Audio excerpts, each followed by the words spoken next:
Startups చేయాలంటే ఒక strong stable mind set ఉండాలి. సో స్టార్టప్ అంటే ఒక ఐడియా ఆల్రెడీ వాళ్ళకు ఉన్నది. ఆ ఐడియా జస్ట్ లైక్ దట్ ఫ్లూక్లో వచ్చిన ఐడియా కాదు. వాళ్ళకి చాలా రీసెర్చ్ చేసుకొని వాళ్ళకి ఇంటెన్షన్స్, ప్యాషన్ ఉన్న ఐడియాని వాళ్ళు ముందుకు తీసుకెళ్ళడానికి స్టార్టప్ చేస్తారు. మోస్ట్లీ స్టార్టప్స్ ఏంటంటే ఒక చిన్న గ్రూప్ నుంచి స్టార్ట్ అవుతుంది. ఏదన్నా ఒక ప్రోడక్ట్ తోటన్నా చేస్తారు, ఏదన్నా ఒక సర్వీస్ తోటైనా చేస్తారు.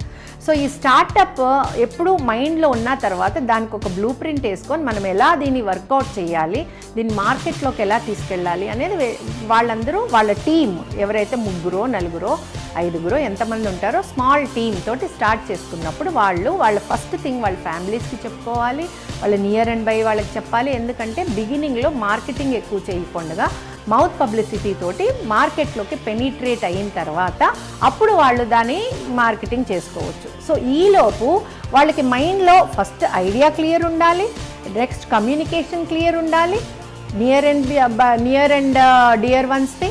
తర్వాత flexibility in the mind set ఉండాలి. అంటే ఈ స్టార్టప్ చేసేటప్పుడు చాలా they would have been facing lot of road blocks. అంటే ప్రోడక్ట్ సరిగ్గా ఉండకపోవచ్చు, సర్వీస్ సరిగ్గా ఉండకపోవచ్చు, లేదా అది కరెక్ట్గా ఎక్స్పెక్ట్ చేసిన విధంగా వెళ్ళకపోయి ఉండొచ్చు మార్కెట్లో, సొసైటీలో. సో దాన్ని ఫ్లెక్సిబిలిటీ అండ్ అడాప్టబిలిటీ అంటే వాళ్ళు దాన్ని ఐటరేట్ చేసుకోవాలి, రెగ్యులర్గా దాన్ని మాడిఫై చేసుకుంటూ వెళ్ళాలి. ఆ మైండ్ సెట్ ఉండాలి. ఫిక్స్డ్గా నేను ఈ ప్రోడక్ట్ క్రియేట్ చేశాను, నేను దీన్నే అమ్మాలి అంటే అది నడవకపోవచ్చు. బికాజ్ మార్కెట్లకి ఏం కావాలి అనేది మీరు సప్లై చేస్తున్నారు కాబట్టి స్టార్టప్లో ఆల్వేస్ ఒక flexibility and adaptability mind set తోటి వెళ్ళాలి. తర్వాత బడ్జెట్. ఇప్పుడు ఇక్కడ ఏంటంటే ఫైనాన్సెస్.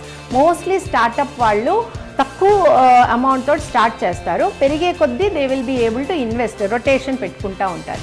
సో అలాంటప్పుడు వాళ్ళు ఇంటర్న్స్ తీసుకోవచ్చు. ఎవరైనా కాలేజ్ స్టూడెంట్స్ సర్వీస్ చేయగలిగితే, లేకపోతే నాలెడ్జ్ ఉండి ఎంప్లాయ్మెంట్ కోసం చూసుకునే వాళ్ళు, అలాంటి వాళ్ళు సర్వీస్ చేయడానికి వాళ్ళని ఇంటర్న్షిప్స్ ఇచ్చి వాళ్ళతో వర్క్ చేయించుకొని వాళ్ళకి క్రెడిబిలిటీ కూడా ఇవ్వాలి. అంటే మా దగ్గర ఇలా గ్రోత్ రావడానికి వీళ్ళు కారణం.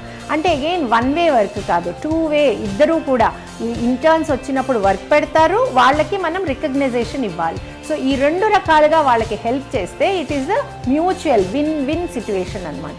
సో ఇవన్నీ ప్రాక్టీస్ చేస్తే స్టార్టప్స్లో వాళ్ళు ఏమన్నా రోడ్ బ్లాక్స్ వచ్చినా స్ట్రాంగ్ మైండ్ సెట్ తోటి ఉండాలి. Because they have a vision. ఆ విజన్ని వాళ్ళు ఫ్రేమ్ చేసుకొని ఒక మిషన్ క్రియేట్ చేసుకొని ఒక గోల్ అంటే వాళ్ళ మైండ్లో ఉన్నది టైం బౌండ్ పెట్టుకోవాలి. ఇంత time, maybe 6 months or 1 year, ఇంత లోపల నేను ఇంత ప్రోడక్ట్ తీసుకొస్తాను, లేదా ఇంత రెవెన్యూ తీసుకొస్తాను, లేదా ఇంత మార్కెట్ పెనిట్రేట్ అవుతాను, సమ్ గోల్ పెట్టుకోవాలి. ఈ 3 కనుక వాళ్ళు ఫుల్ ఫ్లెడ్జ్డ్గా ప్రాక్టీస్ చేస్తే definitely they will be able to face the society, right?